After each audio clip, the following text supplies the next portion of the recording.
and few occupied that role. And I think it's always interesting to see people who do something that typically isn't done by people like them. There's good stories, but it's a completely separate story where he's shoehorning in with religion and science. So yeah.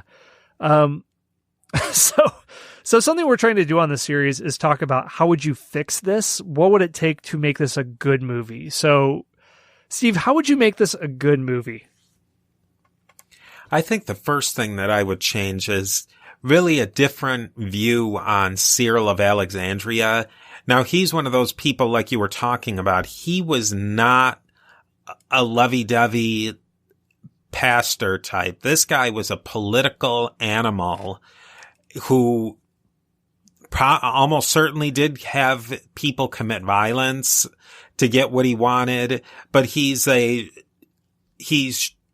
the reasons why he did that are really complicated. And to see somebody like Cyril Alexandria painted in 360 degrees would have been made this movie a lot more interesting. And I think they could have done that and still made him the antagonist of the movie. At least make him somewhat sympathetic, given that there were some reasons why he did the things he did. He wasn't just like a purely evil, literally a man in black. I mean, he wore black the whole movie.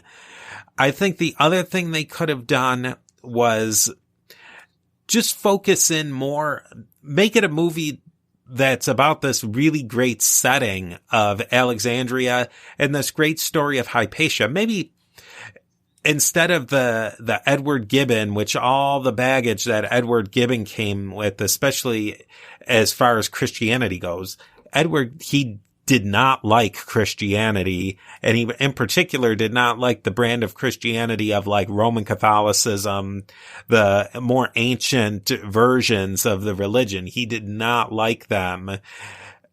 Get away from that narrative and show us something familiar with him, using him and that whole, the Gibbons narrative, but give us something new too.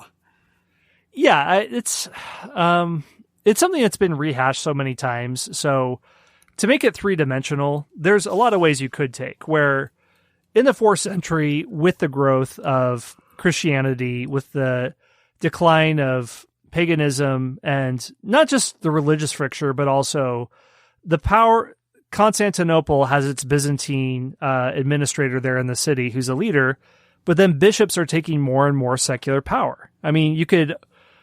There's almost Shakespearean overtones there you could have there of a clash between two titanic, just a power struggle between two. Or, so there's so many ways that you can take it and make it interesting, but it's a silly kind of message movie, shoved in what could be a good story. It's like the criticism that, our most recent Academy Award winner Green Book got, where you have an interesting story of this jazz musician, but then it's this very silly message movie of, wow, guys, racism is bad. So, and then this becomes like the same silly message movie.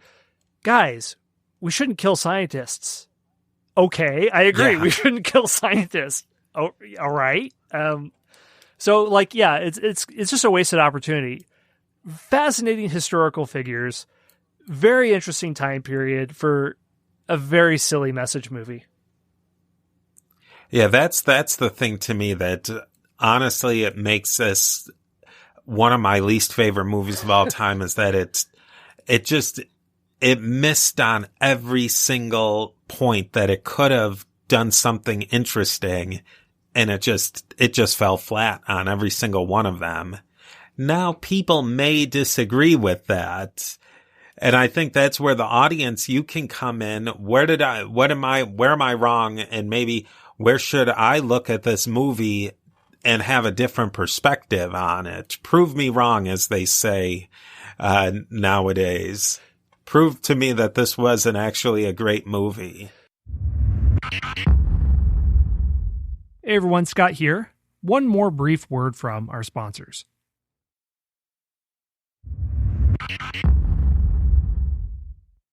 Yeah, leave your feedback, and also, I guess if you're a glutton for punishment, or if you like to hate watch movies, or I like to think that for movies, there's something fascinatingly instructive by seeing what people did wrong that's almost as teachable as seeing people who execute things well.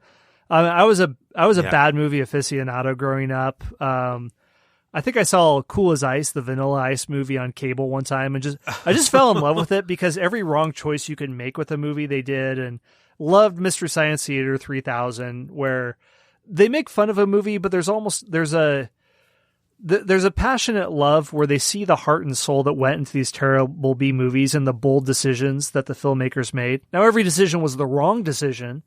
So that's what I think makes a good bad movie.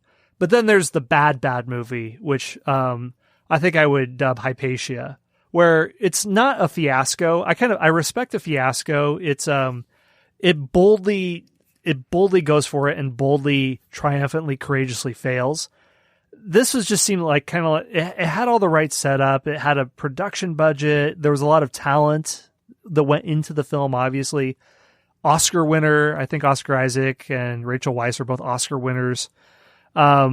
Just with a boring message movie. So, meh. Just very meh. Run-of-the-mill failure. Yes. All right. Well, I'm proud to say that for the next episode, we're going to do something that I think is anything but meh, because the movie is based off of a writer who has very grandiose ambitions.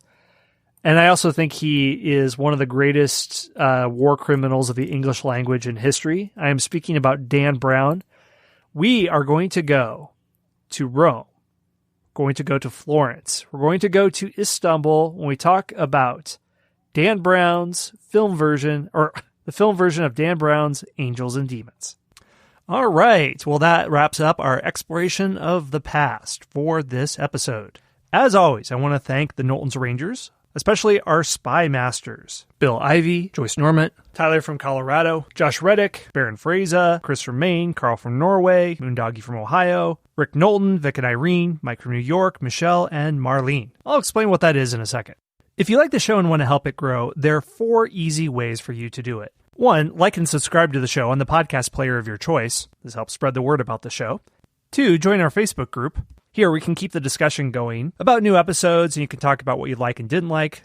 And you can find this group if you just search for History Unplugged on Facebook. 3, we have an online store with t-shirts, phone covers, and other accessories featuring awesomely bad history puns that were crowdsourced by you, the audience. And you can find that if you go to public.com and look for History Unplugged, or you just go to historyonthenet.com and look for our store there. 4, and this is really the best way to dive deep with History Unplugged, and that's to become one of the Knowlton's Rangers.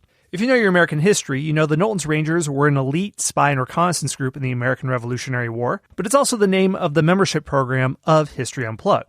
You can join at 3 levels. If you join at the level of Scout, you can hear all the episodes of History Unplugged completely ad-free and get early access to new episodes, at least a week early. If you join at the Intelligence Officer level, you get special bonus episodes, like a 10-part series on the World War II hero Audie Murphy, a multi-part series called Ottoman Lives about different people in the Ottoman Empire, and a series called Rendezvous with Death that looks at biographical profiles of Americans who went to fight in World War I before America entered the war. The last level is Spy Master, where you get all that stuff, but you also get 3 hardcover history books: Forging a President, How the Wild West Created Teddy Roosevelt, Race to the Top of the World, Richard Byrd and the First Flight to the North Pole, and The Last Fighter Pilot, the true story of the final combat mission of World War II. Another bonus is you can choose a history topic for me to focus on for an entire episode that can go up to an hour, and I'll answer whatever question you have for me, and you get a shout out at the end of each episode. If you want to learn how to become a member of the Knowlton's Rangers, go to patreon.com/unplugged.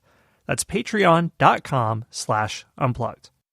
All right, well, that is all for my spiel. Thanks for listening to the History Unplugged podcast, from ancient Greece to the Cold War and everything else in between. See you next time.